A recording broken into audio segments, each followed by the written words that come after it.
Hey Busters, welcome back to another Digimon Card Game video. So, with the reveal of the final secret rare, Omegamon X Antibody, its effect finally being revealed, I figured I'd go over the super rares and secret rares in set 5, as those are the meta-defining cards that decks will be built around.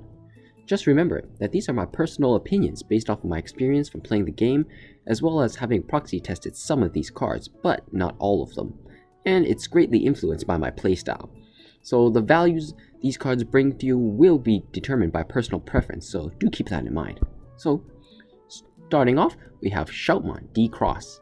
It's a 12,000 DP level 6 red card that costs 13 to play and a unique evo cost of 4 from a level 5 or 2 from a level 6. It comes with two effects, which both activate upon evolution. The first effect is the new Shingeki mechanic. Shingeki is in fact the same word from the Attack on Titan series, but in this case, rather than attack, charge is kind of a better translation given the mechanic's effect. So Shingeki effectively lets the Digimon attack even if your memory falls below 0 after paying the evolution cost. In other words, you are able to get in an attack before your turn is forced to end. But do remember that this effect only gives you the option to attack, and your Digimon must be active to do so. It differs from Chaosmon from set 4, as that card's effect makes itself active, then allows you to attack, but only an opponent's Digimon. Its second effect allows you to place any red Digimon on top of its evolution origins pile, then letting you destroy one 5000 DP or less opponent Digimon for every Zeke Greymon or Omega Shoutmon evolution origins it has. As a standalone card, D-Cross is pretty average. Its best trait would be its ability to evolve from a level 6 for 2, giving it a bit more value as it still uses, or rather it still has uses if you only have a level 6 on the field. Plus, both of its effects are upon evolution. The drawback is its high evolution cost of 4 is offset by Shingeki, so that point is moot. However, the fact that its second effect requires specific cards with specific names makes it less desirable over other level 6s when not built around. As such, on its own, I'd rate it about a 6 out of 10. However, as you can clearly tell, this card was meant to be built around. In a deck that fully commits, this card would go from an average to good, but not great. The reason is that while the destruction effect is good, it targeting 5000 DP or less means you're limited to level 4s or lowers. Not just that, Omega Shoutmons and Zeke Greymons, while both boosting great support EOEs, are slightly lackluster themselves. Omega Shoutmon lets you warp evolve from a level 3 to level 5 for a +1 evo cost, speeding you up to level 6 quickly, while also giving you security attack +1 as its EOE. Zeke Greymon has Shingeki itself, as well as an EOE allowing you to target active Digimon when using the Shingeki effect to attack. In other words, the ideal combo is to pay 4 to evolve your Shoutmon from level 3 to level 5. Then, next turn, play 3 to evolve into Zeke Greymon, attacking for 2 from Omega Shoutmon's EOE via its Shingeki effect, then into D-Cross the following turn, attacking for another 2 or more depending on what you add underneath for D-Cross's effect. An example would be starter deck Greymon's security attack +1 EOE effect. It's similar to Ragnar Lordmon, but has the weakness of having to do it in steps instead of Ragnar Lord's one-hit burst, which opens your Digimon up to being attacked after attacking with Shingeki and is now in rest position. As such, it's kind of why I'm rating it, or D-Cross, only at about 7 to 7.5. Next up is Hex Blaumon. It's a 12-3-11 with two effects. The first one allows you to discard the bottom 2 evolution origins of one opponent Digimon, and then Hex Blaumon gains jamming if your opponent has any evolutionless sources Digimon. Its second effect is incredible, as it prevents all opponent Digimon with no evolution origins from attacking or blocking. As a standalone card, it's an incredibly good card. Its stats are actually somewhat higher than average, as I feel it would have been given only about 10,000 DP if this was released in previous sets, given how strong its effects are. The reason this card is so good is not because of its gaining jamming, nor it freezing opponents' Digimon, but that they synergize with themselves within one card.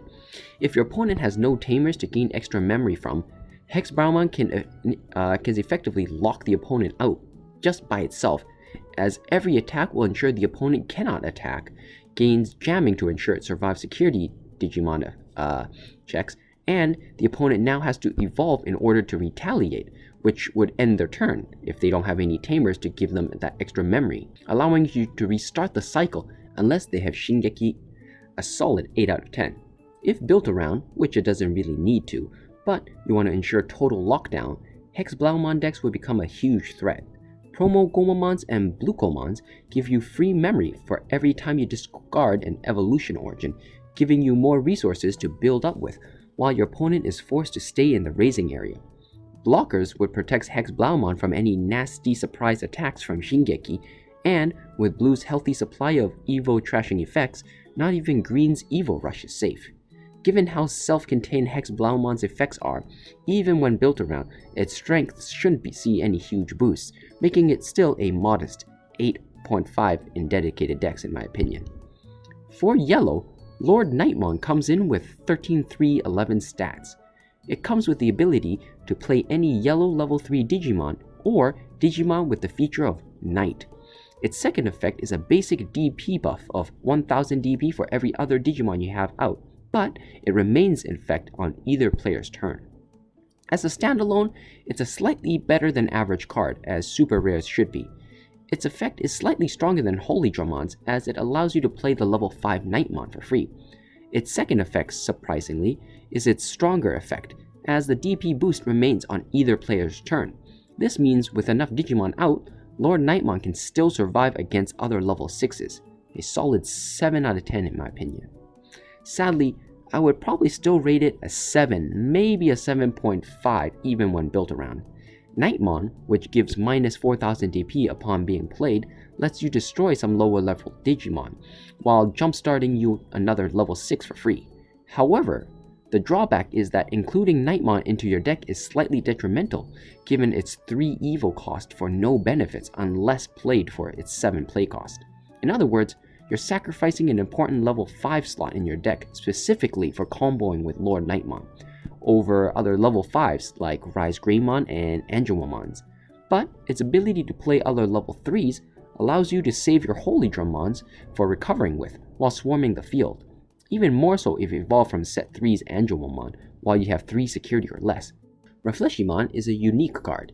She comes in with 11,000 DP and a play cost of 12 and an Evo cost of 3 from a level 5 and a 1 Evo cost from a level 6.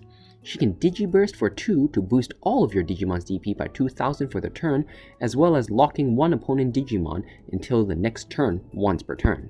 So here, Refleshimon definitely needs to be built around. Reason is that while her effects are self-contained and synergized, the Digiburst effect itself is underwhelming for 2 cost. Its ability to lock down one opponent Digimon is where her real strength lies, but is gated behind a high activation requirement of needing a Digiburst to happen.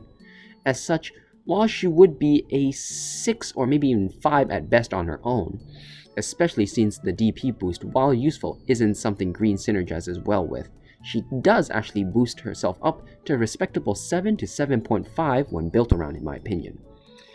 If set up in a Green lockdown deck, her incredibly low Evo cost of 1 from a level 6 is actually incredibly good. The best combo would be, of course, Rosemon from the Green starter deck. You would evolve into Rosemon, letting you lock down one opponent Digimon from her evolution effect. Then next turn, you would continue the lockdown by evolving into Refleshimon, and using her Digiburst to boost herself and activating her once per turn lockdown. As she only costs 1 to evolve from a level 6, you now have a 13,000 DP Digimon Beatstick without having ended your turn. Sprinkle in some Pinocchimons and Lilamons, and you'll end the game before the lockdown even ends. And given how fast Green can evolve, getting to level 6 is actually no real hard task. So next, as usual, Black has yet another fun gimmicky card. Metal Garurumon, although it's clearly Black Metal Garurumon, comes in with 11-3-11 stats, Restart, and a Digiburst 2 effect upon evolution, which allows you to destroy an opponent Digimon that costs 6 or less to play. But if you're not able to target or destroy anything with this effect, you discard the top of your opponent's security pile instead. Sadly, yet another lackluster super rare for Black. Of course, maybe I'm just not seeing the game-breaking combo here, but the two effects it brings to the table just aren't worth running for, in my opinion. Having Restart is great and allows it to benefit from some nice EOEs, but its Digiburst effect leaves too much to be desired. A play cost of 6 or less means you're limited to level 4s or unders and a handful of level 5s. Of course, more often than not, you'd prefer to fail so you can actually trash a security card, but with its Digiburst effect locked in upon, an evolution restriction, this one-off effect just isn't worth running this, making it a 5 out of 10 on its own or in a dedicated deck. As there isn't any real way to build around it, it's still a 5 out of 10. Given Black's lack of actual destruction cards to remove pesky opponent level, low-level Digimon, you're actually only kind of stuck with devolve effects, which in other words lowers them within your Digiburst requirements, making it really not worth running. Sadly, this card is definitely binder material. Chaos Dukemon, our purple level 6, comes in at 12,000 DP for a cost of 12 or 4. Its first effect is the same as Set 1's Chimeramon, but upon evolution, allowing you to trade one of your own Digimon for a level 5 or lower opponent Digimon. Its second effect synergizes well with its first effect, which allows you to revive a level 3 purple from your trash every time one of your own Digimon is destroyed once per turn. This card is actually really good in any purple decks. While its evo cost is a tad higher than average at 4, it's compensated for its great effects, especially since it activates upon evolution. The cost of trading one of your own is also mitigated by its second effect, which instantly brings it back or another level 3 of your choice. Essentially, it's a -1 for the opponent while a possible +1 for you depending on the destroyed Digimon's effect. A solid card that might just edge out Piemons as the splashable purple, level 6 for purple decks. An easy 7.5.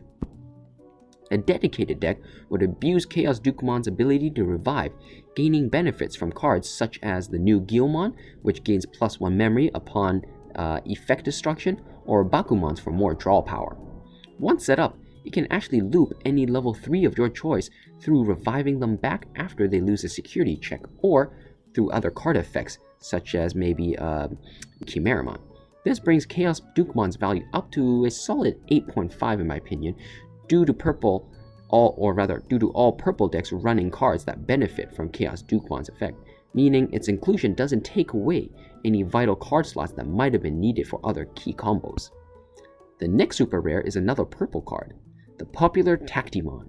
It's a 12/3/11 that has only one effect, however this one effect turns into 3 if it's attacking alone. Just like Chaos Dukemon, it's a great standalone card that can achieve its potential without needing any extra cards to be slotted into your deck. It lets you gain either +1 memory, boost itself to a 13,000 DP Digimon, or destroys up to 3 opponent level 3 Digimons. Is actually great as you can strategically choose what you want. Not only that, your opponent is now forced to choose to either leave one of your Digimon alone or give you all 3 effects upon attacking. However, all 3 effects are actually quite mediocre, which is why Tactimon is actually a pretty subpar card. Purple's ability to swarm the field through effects makes the +1 memory a bit less impactful, and its ability to destroy 3 level 3s, while amazing, still only targets level 3s, which your opponent generally won't have too much of, unless they're running a aggro deck. The 2000 DB boost does help Tactimon take out those 12,000 DP mons, but Michizure, or I guess Drag Down, or I think it might be called Retaliation in the West, these Digimon are actually now quite plentiful already, especially after the Digitama Shaomon was released. As such, whether by itself or built around, Tactimon is unfortunately a 5 or at best 6 out of 10 for me. For the white cards, first up is Armageddon. I think it might have been called Armageddonmon in the West, I'm not too sure, but at least here in the Japanese card game it's called Armageddon.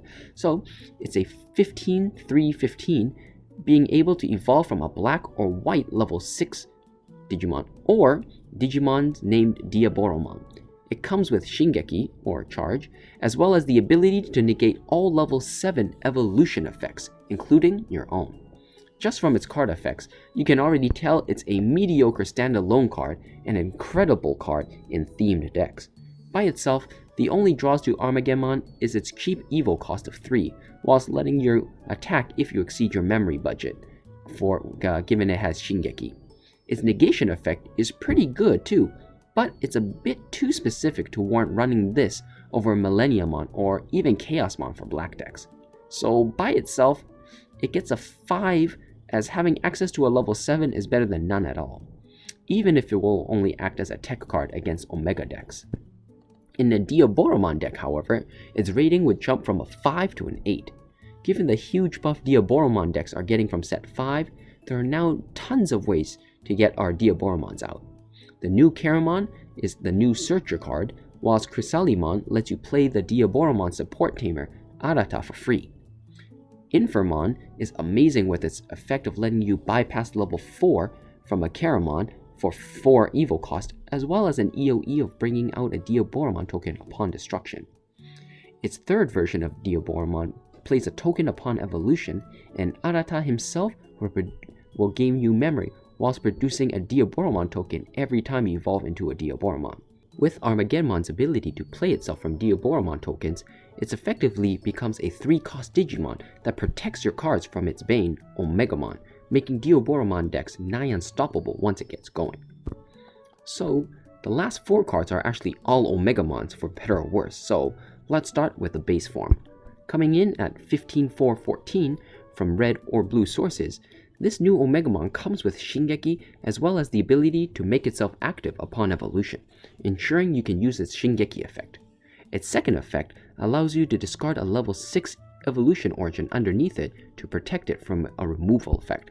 As with all Omegamons, it's a top tier standalone card. Whilst it doesn't have the traditional destruction effect of previous Omegamon and its variants, this new one instead comes with a protection effect and trades 1000 DP for a reduced evolution cost of 4. For me, it's a solid 7 out of 10. Reason being that while the protection effect is great, and its effect ensures its Shingeki effect isn't wasted, letting you 2 attacks, losing the destruction effect hurts it a bit, especially given the new counters such as Armageddon and Hex Blaumons. In a deck built around it, however, Omegamon itself would see little boost in value, as we've long known how strong Omegamon decks were even before any support was given to it, and the new cards in set 5 only further boost Omegamon decks, but sadly, the first version is just better than this one in my opinion, as having the original Omegamon allows you to wipe out any pesky opponent Digimon that they're building up with, or things that you just can't attack, for example, a Hexblaumon lockdown. But for those that missed out on set 1 or couldn't pull it in set 1, this is a great substitute. Omegamon Zwart, on the other hand, is a much better card. Coming in at 15-4-15 from black or purple level 6s, it discards the top 3 cards of your deck and revives any black or purple Digimon that costs 8 or less to play upon evolution. It also lets you destroy an active opponent Digimon that has a play cost of 12 or less if you return a level 6 evolution origin from this card to your hand. In other words, it effectively lets you destroy any generic level 6s. From its card effects alone, it nets you an overall +2, although it takes an extra turn to do so. It gains a +1 from its revival effect and a -1 for your opponent from its effect when attacking. But with the restriction being only a play cost of 8, it can bring back some pretty good level 5s, boosting the value of this super rare to an 8 out of 10 in my books. When built around, which would involve a deck that revolves around level 5s with high DPs or great effects, such as say Chimeramons for a 1-for-1 destruction effect, or Promo Infernmons for Devolve 1, the value of this Omegamon would be slightly boosted, making it about an 8.5 or possibly even a 9. Definitely combos great with the new Chaos Dukemon, as it has a reviving level 5, lets you bring out a second Chaos Dukemon right away. Finally, onto the secret rares, and of course, they are once again Omegamon variants. So, first up is a really popular card, although to be honest, I myself personally don't quite like the design of this Digimon. It is none other than Omegamon X Kotai, or the X Antibody. So, this card is the first card released that screams power creep.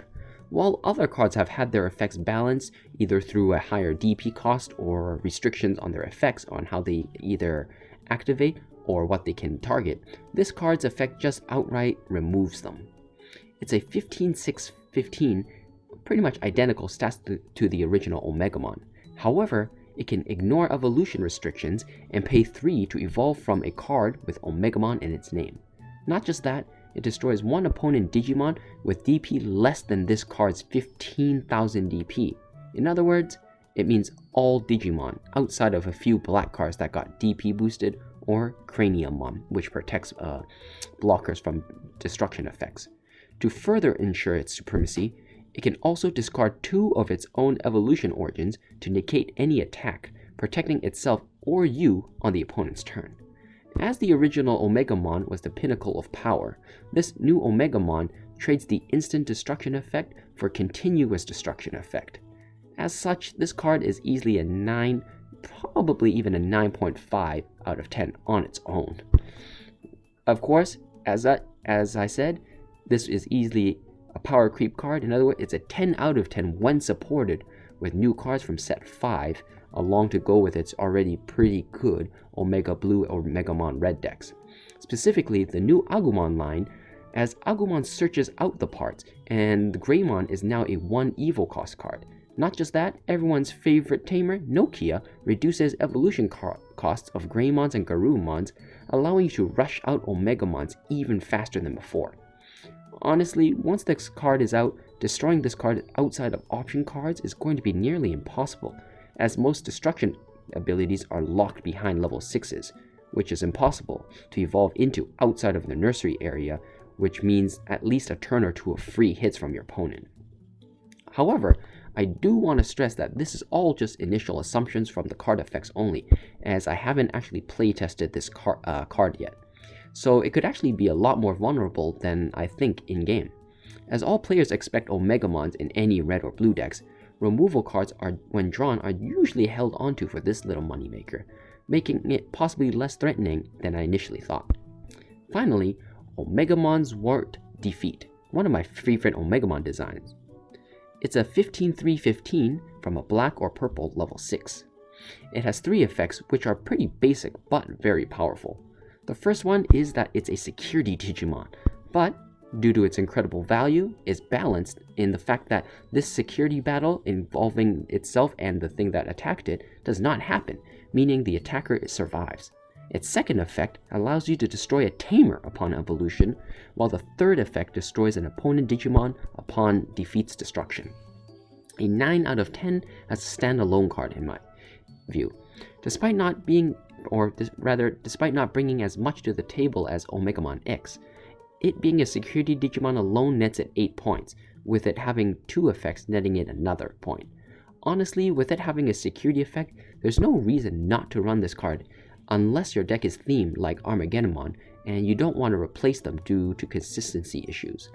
Its value isn't lost when stuck in the security pile, nor is it worthless to evolve into, as this is the only tamer removal card, which can cripple opponents that only have 1 out, denying them of a much needed memory source. Not just that, as it's a huge threat with 13,000 DP to beat on your opponent's security, just taking Omegamon's Wart D costs the opponent and Digimon, giving defeat tons of value. In a dedicated deck, it also bumps up to a 10, as it works great with Omegamon X's, which in turn also works with Omegamon Alter S and Omegamon Zwart. So there you have it. As you can see, this set is just begging you to join the Omegamon bandwagon. Luckily for fans, with 4 out of 12 cards being Omegamons, and the odds of pulling one are quite high. In fact, given a carton of 12 boxes is usually split into half having secret rares and the other half being parallel arts, the odds of not pulling an Omegamon is quite high. It might even be that they might even print it in a way such that it's guaranteed 1 Omegamon per box. Who knows? But overall, I am quite happy with this set's super rares and secret rares, although the abundance of Omegamons is a bit offsetting. Still, a huge variety of new effects and more support for people that want to make theme decks, while giving players easy access to level 7s makes the set a very good starting point for new players, while allowing experienced players to go back to their collection and take a look at their more binder collection worthy cards, and maybe think of some brand new deck ideas. So what do you guys think of set 5 cards? Let me know your comments and opinions, as well as any new cool combos you can think of down in the comment section below. Thanks for sticking around until the end of this video, and hope you found it useful. As always, hope to see you guys next time, and this is Buster-kun here, off to give you some advice.